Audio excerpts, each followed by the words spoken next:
नमस्कार। आज मैं आपको एक अत्यंत गंभीर विषय की जानकारी देने वाला हूँ। आज का जो विषय है ये है ऐसे कौन से योग होते हैं जो व्यक्ति को अत्यधिक कामुक बनाते हैं। यानी ऐसी कौन सी स्थितियाँ होती है जिसमें व्यक्ति के मन में, व्यक्ति के जीवन में केवल और केवल उसके मन मस्तिष्क की स्थिति के अंदर सेक्सुअल ही थॉट चलते रहते हैं। तो ऐसे कौन से योग है ये मैं आपको बताऊंगा। और ये बताने का मुख्य उद्देश्य ये है कि विशेषकर जब आप जैसे किसी कुंडली में ये योग देखते हैं और मान लीजिए आप ऐसे किसी व्यक्ति की कुंडली का मिलान करने वाले हैं या कुंडली से आप या तो अपनी संतान से मिलान के लिए देख रहे हैं तो वहां पर आपको इस बात का ध्यान देना चाहिए। दूसरे नंबर पर मान लो आपकी ही आपके करीबी की ही किसी कुंडली के अंदर ये योग है तो उनको जब विवाह करना है तो वहां पर भी ऐसी स्थिति का मैच करना चाहिए ताकि दोनों के आपस में शारीरिक संबंधों में कोई खराबी उत्पन्न न हो जिसके कारण आगे चल करके कोई एक्स्ट्रा मैरिटल अफेयर जैसी स्थिति बने या दोनों के बीच कोई विवाद उत्पन्न हो या कोई तलाक आदि जैसे कोई योग बने। तो इसीलिए इन बातों पर पहले से गौर कर लेना अच्छा रहेगा या सही रहेगा। अब ज्योतिष शास्त्र की माने तो इसमें दो राशियों को सबसे ज्यादा प्रबल माना गया है कामुकता के स्तर के मामलों में अगर देखा जाए तो दो राशियां और चार ग्रह। अब दो राशियां कौन कौन सी है तो पहली राशि तो है मिथुन राशि। अब सवाल यहाँ उठना नहीं चाहिए कि मिथुन राशि क्यों। अब ये भी बोल सकते हैं कि चलो शब्द में ही उसके मिथुन शब्द जुड़ा हुआ है, ये भी एक कारण है। दूसरा आप इसमें जोड़ सकते हैं कि जो मिथुन राशि है उसका जो प्रतीक चिन्ह है उसमें दो लड़का लड़की या कई बार जुड़वा उसमें बताया जाता है, दो उसमें सिंबल में ही दो लोग हैं तो वो भी एक कारण है इसका। और कहीं ना कहीं स्वभाव में या गुणों के अंदर भी मिथुन के अंदर ये वाले गुण ज्यादा है कि जिसके अंदर कामुकता की स्तर ज्यादा देखने को मिले। अब दूसरी जो राशि है वो है वृश्चिक राशि। अष्टम भाव की राशि है, रहस्यमयी राशि है। अब ये ऐसी राशि ना, अष्टम भाव वैसे भी आप जानते हैं कहीं ना कहीं गुप्त भाव है।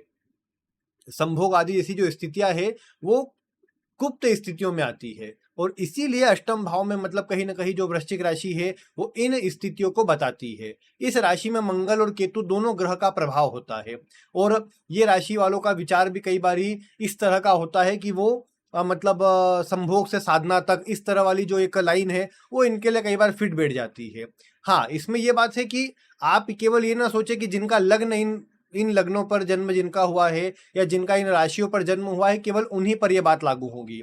जिनकी कुंडली में मिथुन और वृश्चिक राशि में दो तीन या तीन से अधिक ग्रहों की स्थिति बनी हुई है, कम से कम तीन या तीन से ज्यादा ग्रह बैठे हुए हैं, उनके अंदर भी आप ये गुण को अधिक देख पाएंगे। या मान लो दो ग्रह मिथुन में थे, एक ग्रह वृश्चिक में हो गया तो भी प्रभाव बढ़ जाएगा। ज्यादा ग्रहों का मिथुन और वृश्चिक राशि में होना इस बात को दर्शाता है कि व्यक्ति के अंदर व्यक्ति के जो कामुकता का स्तर होगा अन्य से ज्यादा ही होगा। तो ये बात तो पहले आपने ध्यान रखी राशि के अनुसार।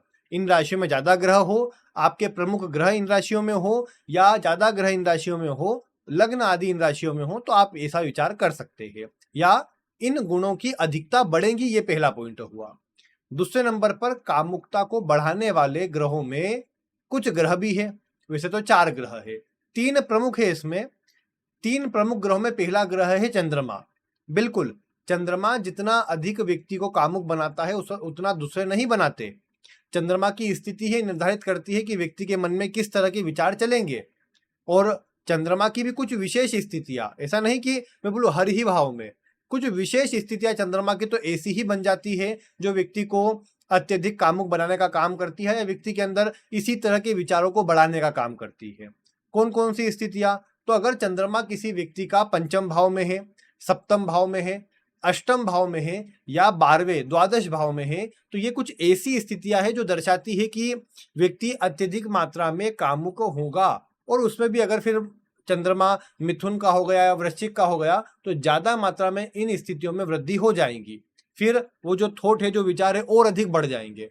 कब? जब चंद्रमा पंचम में, सप्तम में, अष्टम में या द्वादश 12वें भाव में मिथुन या वृश्चिक राशि का हो, नहीं भी हो तो अन्य राशियों में भी प्रभाव अधिक देखने को मिलेगा। तो ये तो कुछ भाव हो गए जहां पर चंद्रमा का जो प्रभाव है वो व्यक्ति के कामुकता के स्तर को बढ़ाने का काम करता है।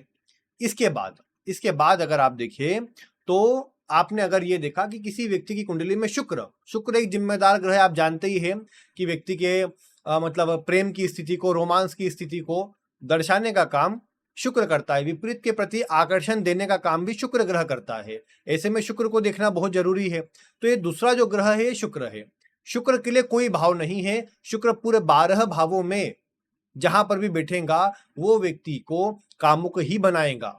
ऐसा कोई एक भाव नहीं बोल सकते कि यहाँ बैठा हुआ शुक्र वाले व्यक्ति के अंदर कामुकता नहीं होगी। हो सकता है अन्य स्थितियों के कारण थोड़ी कम हो जाए, जैसे मान लो शनि की राशियों में हो, या मान लो ये केतु के साथ में हो जाए, शनि के साथ में भी कुछ मात्रा में ज्यादा प्रभाव में आ जाए, तो फिर देखने को मिल सकता है कि कामुकता का स्तर कम हो जाए।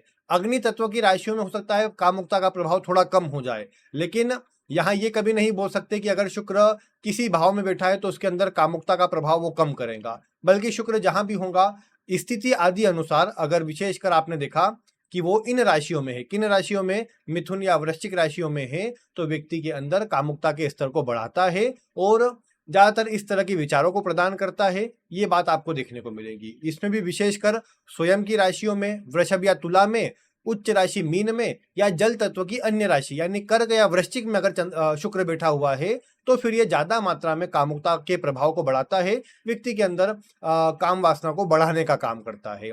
तो ये वाले प्रभाव शुक्र से आ गए। अब इसमें एक और ग्रह आता है और वो ग्रह आता है मंगल। मंगल ऊर्जा का कारक है, आप जानते ही है। तो मंगल का विचार तो जरूरी हो ही जाता है, और इसीलिए मंगल का, वैसे तो मंगल चंद्रमा का साथ में होना, मंगल शुक्र का साथ में होना, चंद्र शुक्र का साथ में होना, ये सब स्थितियां जो है, मतलब इन तीन ग्रह चंद्र मंगल और शुक्र, इन तीनों का आपस में कोई ना कोई कनेक्शन ये दर्शाता है कि व्यक्ति के अंदर कामुकता का प्रभाव ज्यादा रहेगा, व्यक्ति को ये कामुक बनाने का काम ज्यादा करेगा। अब बात अगर मंगल की करते हैं ना, तो मंगल के लिए पहला भाव, पांचवा भाव, सातवां भाव, आठवां भाव और 12वां भाव, यही भाव मंगल के लिए भी आते हैं। मंगल के लिए पहला भाव भी जुड़ जाता है कि पहला भाव, पांचवा, सातवां, आठवां और साथ ही साथ कुंडली का 12वां, ये ऐसे भाव है जहां पर बैठा हुआ मंगल व्यक्ति को अत्यधिक मात्रा में कामुक बनाता है। और इन्हीं भावों में अगर मंगल की जो राशि है वो वृश्चिक या मिथुन हो गई तो ये प्रभाव बढ़ जाएंगे। इन्हीं में अगर आप देखते हैं कि मंगल के मतलब साथ में शुक्र हो गया, मंगल के साथ में चंद्रमा हो गया, तो प्रभाव बढ़ जाएगा। यहां तक कि मंगल के साथ में राहु भी हो जाए, क्योंकि राहु माया का, भोग का कारक ग्रह है। अब राहु के लिए भी कोई भाव नहीं है, लेकिन राहु इन ग्रहों के साथ में कनेक्शन बना ले तो ज्यादा मात्रा में व्यक्ति को कामुक करने का काम कर सकता है। और ऐसी स्थितियों वाला व्यक्ति, उसके मन में हो सकता है कि अधिक मात्रा में इसी तरह के कामुक विचार ही चलते रहे, ये आपको देखने को मिल सकता है। और इसीलिए ऐसी स्थितियों का मिलान कुंडली का थोड़ा सा मतलब ऐसा देखकर करना चाहिए कि दोनों की जो सेक्सुअल डिजायर हो वो एक जैसी हो, ताकि दोनों को बाद में कोई प्रॉब्लम न आए, और ना ही कोई इससे ऐसी कोई स्थिति बने कि लड़का या लड़की किसी प्रकार से एक्स्ट्रा मैरिटल अफेयर की तरफ जाए। तो इन बातों पर विचार थोड़ा सा विवाह करते समय, विवाह के समय पर, या नॉर्मल एक व्यक्ति के जीवन के अंदर आपको करना चाहिए, देखना चाहिए। हाँ, अब कुछ लोग कहे कि नहीं, हम भी इस परेशानी से बहुत ज्यादा परेशान हैं, इस ऊर्जा को कैसे कम करें या इसका उपाय क्या करें। देखो, मैं एक बात समझता हूँ कि उपाय वगैरह तो कुछ नहीं, लेकिन हाँ, ये बात जरूर है कि अगर इस तरह की, जैसे मैंने 4 ग्रह बताए आपको, जिसमें चंद्रमा मंगल शुक्र, ये तीनों की कुछ स्थितियां बताई, शुक्र सभी भावों में, चंद्रमा मंगल के कुछ भाव मैंने आपको बताए, मिथुन और वृश्चिक राशि बताई, राहु इन ग्रहों से जब भी कनेक्शन बना लेगा तो प्रभाव को बढ़ाएगा। अब इन सब बातों में आपने एक बात क्या देखी कि ये आपकी एनर्जी को बढ़ा रहे हैं। अब वो एनर्जी भले दूसरी तरफ बढ़ा रहे हैं, लेकिन इसका सही तरीका यही है कि आप केवल और केवल एक काम करें। क्या काम करें? आप केवल और केवल अपने आप को किसी न किसी कार्य में व्यस्त रखें। कहने की बात यह है कि आप यहाँ पर अपने वर्क पर, अपने करियर पर फोकस करने की कोशिश करिए, अपने आप को कार्य क्षेत्र में जोड़े रखिए। जितना अधिक काम में जुड़े रहेंगे उतना अधिक आपको अच्छा परिणाम मिलेगा, उतना अधिक आप सकारात्मक परिणाम ले पाएंगे, और उतनी अधिक ही आपकी जो मन से इस तरह की बातें हैं वो कम से कम, काम में व्यस्त रहेंगे तो कम आपके मन में ये बातें आएंगी, और आप उतना ध्यान नहीं जाएगा। क्योंकि कोई दूसरा, मैं बोलूँ कि कोई तरीका नहीं हो सकता आपके लिए कि आप इससे ये सोचे कि हाँ, मन से इस तरह के विचार गायब हो जाएंगे। यहाँ तक कि मैं ये बोलूँ कि थोड़ा सा कोशिश करना चाहिए कि सबके साथ घुल मिल करके रहे, और जितना कम हो सके मोबाइल का उपयोग करें, क्योंकि मोबाइल के उपयोग से आपके अंदर इस तरह के विचार ज्यादा बढ़ सकते हैं, जिसका आपको नकारात्मक प्रभाव या फिर मन में हताशा, निराशा ही आपको ज्यादा महसूस होंगी फिर कई बारी।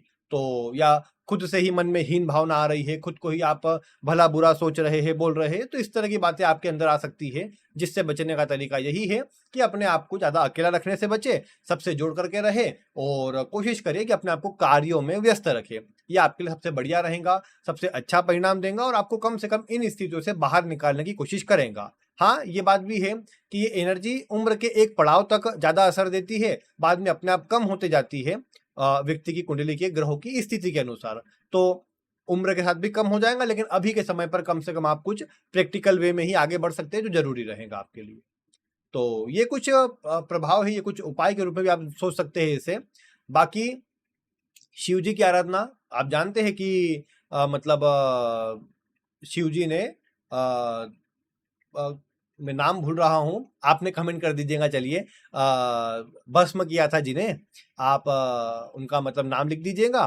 तो उनको भस्म करने के बाद मतलब शिव जी अजय थे उनके ऊपर, तो कहने की बात यह है कि शिव जी की आराधना करना आपको अच्छा परिणाम दे सकता है। तो आप इतना शिव जी की आराधना के रूप में भी आप पूजन आदि के रूप में काम कर सकते हैं, वो बढ़िया रहेगा।